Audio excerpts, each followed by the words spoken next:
Bismillahirrahmanirrahim. Alhamdulillahilladzi amarana bil isti'anah wa wa'adana bil madhubatil jazilah wa qada'il hajati wa nailil umniyah. Ashhadu an la ilaha illallah wahdahu la syarika lah wa ashhadu anna sayyidana Muhammadan abduhu wa rasuluhu wa nabiyyur rahmah. Allahumma salli wa sallim wa barik ala sayyidina wa maulana Muhammadin abil qasimi wa Fatimah wa ala alihi wa sahbihi wa zurriyyatihi syajaratit tayyibah. Salatan wa salaman daimaini mutalazimaini ila yaumil qiyamah. Amma ba'du. Yang kita hormati dan kita cintai para habaib dan para alim ulama, para muhibbin, hadirin hadirat rahimakumullah. Pertama-tama kita memanjatkan puji dan syukur kehadirat Allah yang telah memberikan kita taufik dan hidayah serta inayah dan berbagai macam anugerah lainnya, sehingga kita pada malam ini dapat berkumpul kembali bersama-sama di majelis yang penuh berkah ini. Salawat dan salam kita haturkan kepada junjungan kita Nabi besar Muhammad sallallahu alaihi wasallam dan juga kepada seluruh keluarga, para sahabat, zurriyat dan pengikut beliau sampai hari kiamat nanti. Para muhibbin rahimakumullah, sebelum kita melanjutkan pengajian kita hikmah yang ke-25, terlebih dahulu dalam kesempatan ini ulun menghimbau kepada seluruh jamaah yang hadir agar jangan berangkat meninggalkan majelis pengajian ini sebelum diakhiri, ditutup dengan doa. Sekali lagi ini himbauan kepada seluruh jamaah, baik laki-laki maupun perempuan, jangan berdiri meninggalkan majelis ini sebelum ditutup dengan doa atau salawat. Karena yang demikian itu adalah termasuk yang sangat penting di dalam adab talabul ilm, adab menuntut ilmu. Apabila adab menuntut ilmu itu tidak kita amalkan, maka ilmu akan dicabut Allah berkahnya daripada kita. Nah, sebagaimana contohnya orang yang membawa makanan di dalam karung. Nah, begitu makanan dalam karung, beras atau jagung atau gula dibuat dalam karung, beluman lagi dikunci, beluman lagi dijarat, langsung dianggung dibawa bulik. Maka sampai ke rumah habis berasnya di tengah jalan. Maka itulah menuntut ilmu, kada tuntung doa bulik, kada sampai ke palatar, ilmunya tabulirit di tengah jalan. Nah, jadi ini yang penting, yang barangkali tidak disadari bahwa itu adalah sesuatu yang sangat menentukan untuk mendapatkan berkah ilmu yang diberikan Allah kepada kita. Nah, yang kedua, himbauan disampaikan kepada seluruh jamaah, khususnya jamaah laki-laki yang berada di luar majelis. Hendaknya menuntut ilmu itu masuk ke dalam majelis, jangan di luar pagar sana. Masuk ke majelis, karena yang dinamakan majelis itu ialah yang di dalam pagar ini, yang tempatnya rahmat Allah turun dalam majelis itu, yang berkah Allah turun di dalam majelis itu. Yang di luar pagar itu bukan majelis. yang dikatakan oleh Rasulullah SAW, raudatun min riyadil jannah, taman surga itu adalah majelis. Nah, di majelis itulah kita duduk menuntut ilmu, menadahkan tangan, meminta kepada Allah Subhanahu wa ta'ala. Jadi jangan sambil duduk, sambil beruku, sambil duduk di kursi menuntut ilmu. Nah, itu kada akan dapat berkah ilmu. Yang sungguh-sungguh pun belum tentu dapat, apalagi yang sambil-sambil. Nah, jadi itu adalah sesuatu yang penting dalam adab menuntut ilmu. Jadi masuk ke dalam pagar. Kada membuat cilingan, kada apa-apa. Bapak kada bersama duit misalnya dengan membuat cilingan, kada apa-apa. Yang di luar pagar itu masuk, khususnya jamaah laki-laki. Yang kedua, kenapa demikian? Supaya jangan tercampur baur dengan bini-bini. Nah, karena bercampur orang bini-bini buliknya Allah kada ketujuh itu. Tuhan marah, Tuhan kada senang. Bila Tuhan kada senang, nah kita akan menjadi binasa, kita akan menjadi sia-sia. Jadi menuntut ilmu bukan kehendak seorang, bukan menurut aturan seorang, tapi menuntut ilmu ini sudah ada aturannya, sudah ada cara-caranya yang diajarkan oleh para ulama-ulama terdahulu. Bukan sekehendak kita duduk di mana-mana di atas pohon, duduk di warung, kada mau. Itu para ulama dahulu sudah mengatur. Menuntut ilmu itu baiknya berwudu, menghadap kiblat, duduknya di majlis dengan khusyuk, dengan khudu, agar ilmu yang dituntut itu dapat berkahnya. Nah, mudah-mudahan kita seberataan dapat taufik, dapat hidayah dari Allah Subhanahu wa ta'ala. Al-hikmatul khamisatu wal ishrun minal hikamil ataiyah. Qala al-Imam Ahmad ibnu Athaillah As-Sakandari rahimahullah wa nafa'ana bi ulumi. Ma tawaqqafa matlabun anta talibuhu bi rabbik wa la tayassara matlabun anta talibuhu bi nafsik. Hikmah yang ke-25 dari kitab Hikam. Berkata Al-Imam Ahmad bin Athaillah As-Sakandari, ma tawaqqafa matlabun anta talibuhu bi rabbik, tidaklah terhenti suatu tuntutan yang mana engkau menuntutnya dengan Tuhan engkau. Wala tayassara matlabun anta talibuhu binafsik, dan tidaklah mudah sesuatu tuntutan yang engkau menuntutnya dengan diri engkau sendiri. Nah, itulah kira-kira terjemah daripada hikmah yang ke-25 ini.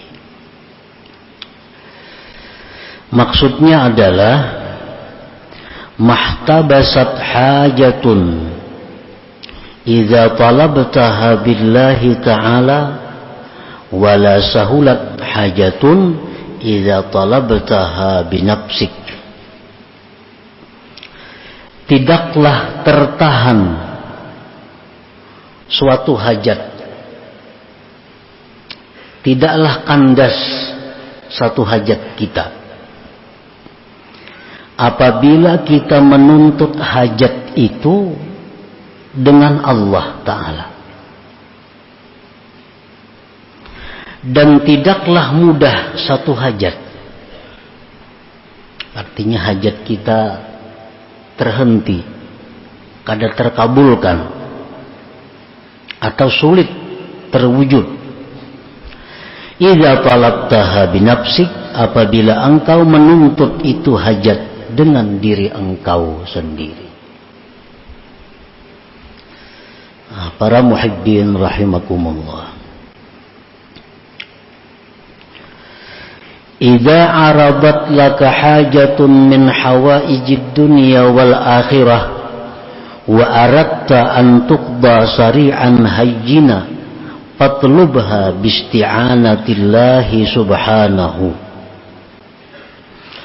Apabila mendatang bagi engkau satu hajat, baik urusan dunia atau urusan akhirat,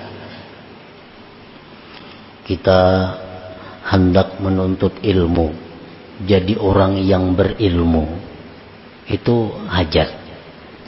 Kita hendak mencari ungkus biaya hidup, itu adalah hajat. Dan engkau menghendaki bahwa ditunaikan hajat itu segera dan mudah. Nah, kayak apa hajat kita ini supaya kabul? Kayak apa hajat kita ini supaya mudah terwujud? Fatlubha bisti'anatillah subhanahu, maka tuntutlah hajat itu dengan pertolongan Allah subhanahu wa ta'ala. Tuntutlah hajat itu dengan minta pertolongan kepada Allah. Fa innaka idza talabtaha bisti'anatillah, karena engkau bila menuntut hajat itu dengan mengandalkan pertolongan Allah, tayassara amruha, mudahlah perkara hajat itu, wasahula qada'uha, dan mudahlah kabul hajat itu. Wa in talabtaha binafsik, jika engkau tuntut hajat engkau itu dengan diri engkau, sa'uba qada'uha, sulit terkabulkan, wa ta'assara amruha, dan sulit perkara hajat itu. Nah, para muhibbin rahimakumullah, di dalam mengerjakan sesuatu, kadang-kadang kita lupa bahwa kita ini bisa melakukan sesuatu itu dengan pertolongan Allah. Kadang-kadang lupa, bahkan hampir banyak lupanya, bahwa kita melakukan sesuatu itu dengan pertolongan Allah, dengan daya kekuatan Allah. Nah, kadang-kadang kita ini merasa bahwa kita melakukan sesuatu itu dengan daya kita. Kadang-kadang kita melakukan sesuatu dengan kekuatan kita. Kadang-kadang kita menghendaki sesuatu mengandalkan kepintaran, kecerdikan kita. Nah, ini yang dimaksud di dalam hikmah yang ke-25 ini. Apabila kita hendak melakukan sesuatu, maka kita ingat sebelum melakukan itu bahwa kita melakukan ini dengan pertolongan Allah. Nah, kita ingat itu.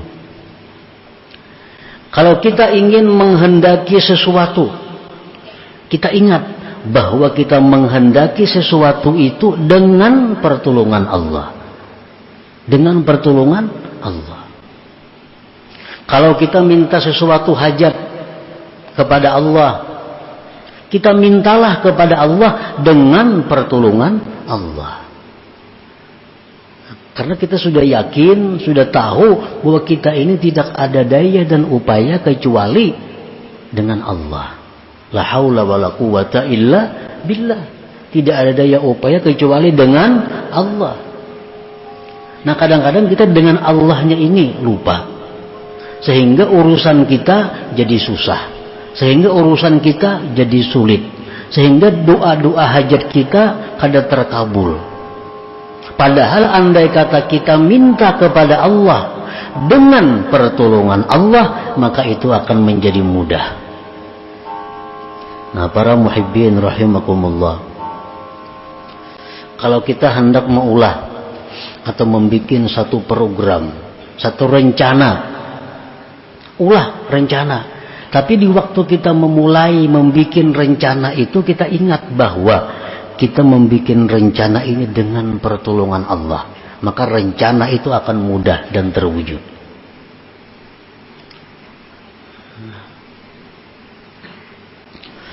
Faman talaba hawaijahu biisti'anatillah qudiyat makna wa illam tuqda hissa.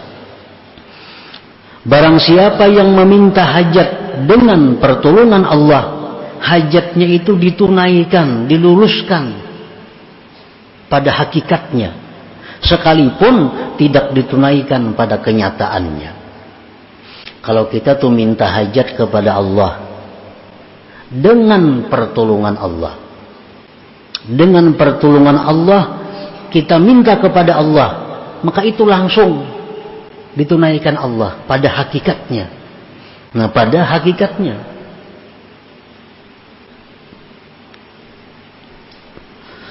Wa man talaba hawaijahu binafsih, barang siapa yang menuntut hajat dengan mengandalkan kehebatan dirinya, mengandalkan kekuatan dirinya, lupa kepada pertolongan Allah, khaba sa'yuhu, sia-sialah, rugilah usahanya, wada'a waktuhu, dan tersia-sia waktunya, wa in qudiyat, sekalipun hajatnya dikabulkan. Umpamanya kita minta kepada Allah sesuatu, tapi kita minta itu lupa bahwa kita ini bisa minta karena ditolong Allah. Kita lupa. Nah, kita lupa, lalu kita minta kepada Allah, merasa kita yang minta. Walaupun dikabulkan Allah, tetap hukumnya rugi. Tetap hukumnya kalah. Nah, kalau kita minta kepada Allah, merasa bahwa kita minta kepada Allah ini dengan sebab pertolongan Allah kita bisa minta, walaupun kada dikabulkan Allah, itu sudah lebih daripada yang dikabulkan. Nah, para muhibbin rahimakumullah. Jadi hendaknya kita selalu mengingat, selalu merasa bahwa kita itu memulai apapun, berbuat apapun, kita ingat bahwa kita ini bisa demikian karena daya upaya Allah. Itu maksudnya. Nah, kita bisa melakukan ini, bisa berbuat ini dengan daya dan upaya Allah, bukan dari diri kita sendiri.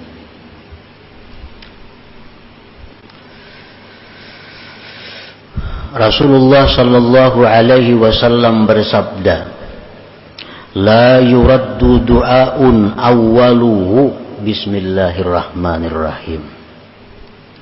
Ujar Nabi, tidak ditolak doa seorang hamba, tidak ditolak doa seorang hamba yang dimulai dengan bismillahirrahmanirrahim. Bila kita tuh berdoa lawan Tuhan, sebelum berdoa bismillahirrahmanirrahim, itu doa kita kada akan ditolak Allah. Tapi bukan hanya mengucap bismillahirrahmanirrahim, bukan itu. Tapi yang dimaksud adalah memahami, merasakan bahwa kita ini bisa berdoa bismillah dengan pertolongan Allah yang Maha Pengasih lagi Maha Penyayang. Kan bismillah itu artinya dengan pertolongan nama Allah yang Maha Pengasih lagi Maha Penyayang. Kalau kita makan, nah kita nih makan disuruh mengucap bismillah. Artinya apa? Bahwa kita ini bisa makan ditolong Allah. Nah, dengan pertolongan Allah yang Pengasih Penyayang, aku makan. Dengan pertolongan Allah yang Maha Pengasih Penyayang, aku makan. Maka makan itu jadi berkah. Makan itu jadi berkah. Makan itu jadi membawa kepada kebaikan. Kalau kita makan bismillah, tapi kada tahu maknanya bismillah, cuma kada tahu hakikatnya bismillah itu apa. Bismillahirrahmanirrahim, makan kanyang juga, tapi berkahnya, nah berkahnya itu yang dicari, kebaikannya itu yang dicari. Rasulullah sallallahu alaihi wasallam bersabda, kullu amrin dibalin la yubda'u fihi bi bismillahirrahmanirrahim fahuwa abtar au aqta qalilul barakah. Ujar Nabi, tiap-tiap perkara yang tidak dimulai dengan bismillahirrahmanirrahim, maka perkara itu putus dan sedikit berkahnya. Kenapa kita disuruh bismillah bismillah? Supaya kita ingat bahwa kita ini memulai sesuatu dengan pertolongan Allah. Nah, itu maksudnya. Bukan hanya sekadar mengucap bismillah, itu ada. Tapi supaya kita ingat bahwa kita melakukan ini dengan pertolongan Allah.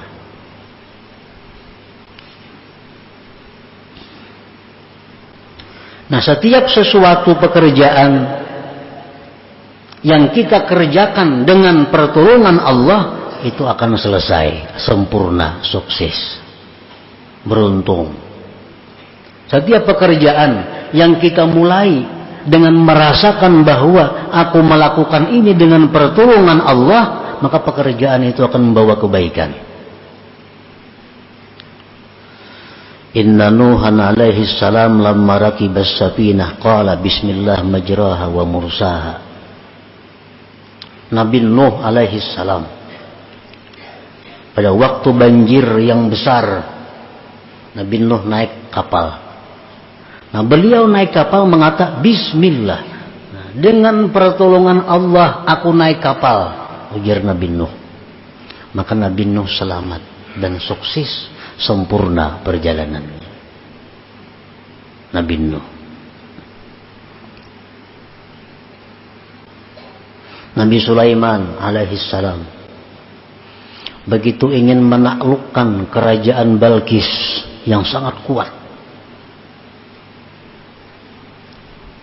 Sulaiman hanya mengirim surat, innahu min Sulaiman wa innahu bismillahirrahmanirrahim. Kerajaan Balkis runtuh dan takluk kepada Nabi Sulaiman. Kenapa? Karena Nabi Sulaiman memulai pertarungan dengan pertolongan Allah. Setiap sesuatu yang kita kerjakan dengan merasakan bahwa kita bisa melakukan itu dengan pertolongan Allah, sesuatu itu menjadi kebaikan. Qala Nabi sallallahu alaihi wasallam li Abi Hurairah radhiyallahu anhu, ya Aba Hurairah, idza tawadda'ta faqul bismillah fa inna hafazataka la tabrahu an taktuba lakal hasanat hatta tafruga. Ujar Nabi, wahai Abu Hurairah, bila engkau berwudu, baca bismillah.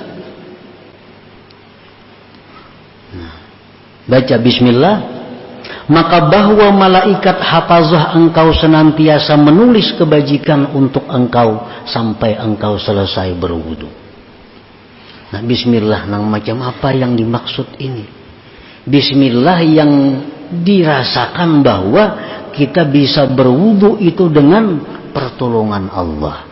Nah, jangan hanya dengan nama Allah yang Maha Pengasih, Maha Penyayang. Ada sampai di situ, tapi lebih. Nah, jadi aku mulai ini berwudu dengan pertolongan Allah yang Maha Pengasih, Maha Penyayang. Nah, maka setiap detik kita berwudu itu malaikat hafazah mencatat amal kebaikan untuk kita. Mengatakan yang berwudu itu nak berwudu, aku ini bisa berwudu karena pertolongan Allah, atau dengan pertolongan Allah aku berwudu. Nah, dalam hati ini, nyakanya kada ditolong Tuhan kada kau berwudu, nyaka kada ditolong Tuhan kada kau berwudu, lalu aku berwudu ditolong Allah. Nah, merasakan itu nang kita disuruh. Wa idza ghasyaita imra'atak faqul bismillah fa inna hafazataka yaktubuna lakal hasanat hatta tagtasila minal janabah fa in hasala min tilkal waqi'ah waladun kutiba laka minal hasanat bi'adadi nafasi dzalikal walad wa bi'adadi anfasi aqabihi in kana lahu aqib hatta la yabqa minhum ahad. Ujar Nabi, wahai Abu Hurairah, apabila engkau mengumpuli istri engkau, maka sebelum berkumpul itu baca bismillah. Artinya ingat bahwa aku bisa mengumpuli bini ini dengan pertolongan Allah. Nah, maka senantiasa malaikat itu menulis kebaikan kepada kita sampai kita mandi daripada janabah. Sampai kita mandi janabah, kita selalu dicatat mendapat pahala. Apabila kita mulai bersetubuh itu dengan ingat bahwa aku bisa ini karena pertolongan Allah.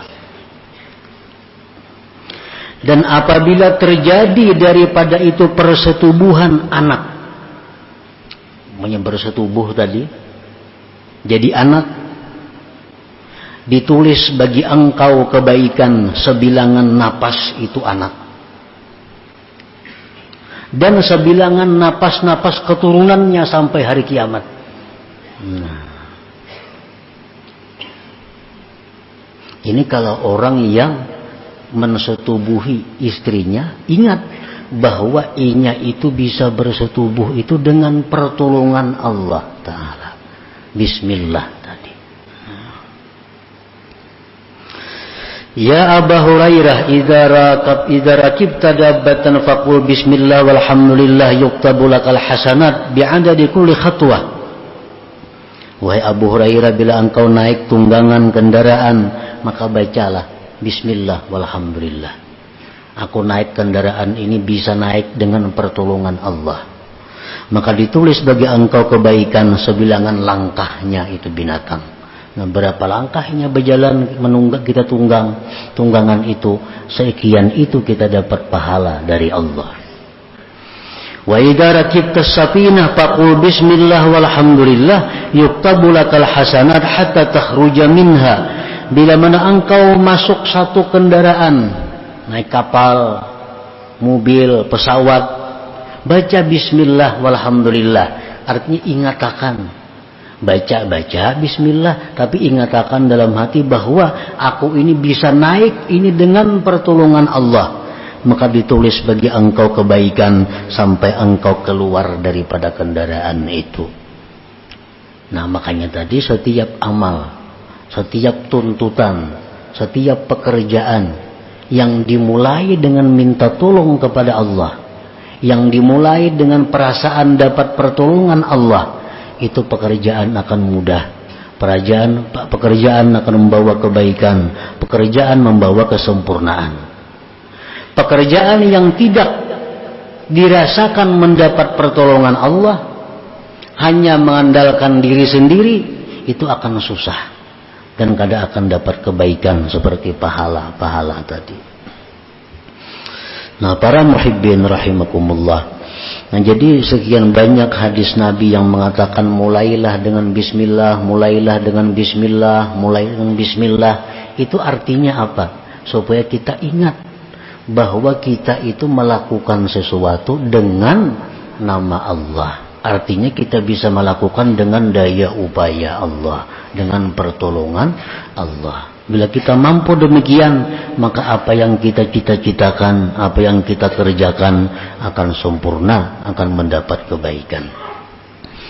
Nah, itulah hikmah yang ke-25 daripada Al-Hikam Al-Ata'iyah ini. Selanjutnya yang ke-26. Ila hadratin Nabi sallallahu alaihi wasallam al-Fatihah. Iyyaka na'budu wa iyyaka nasta'in. Ihdinas siratal mustaqim. Ya Allah biha, ya Allah biha, ya Allah bihusnil khatimah. Ya Allah biha, ya Allah biha, ya Allah bihusnil khatimah. Ya Allah biha, ya Allah biha, ya Allah bihusnil khatimah. فيا أيها الرجل منه شفاعة صلوا عليه وسلموا تسليما. اللهم صل وسلم وبارك عليه.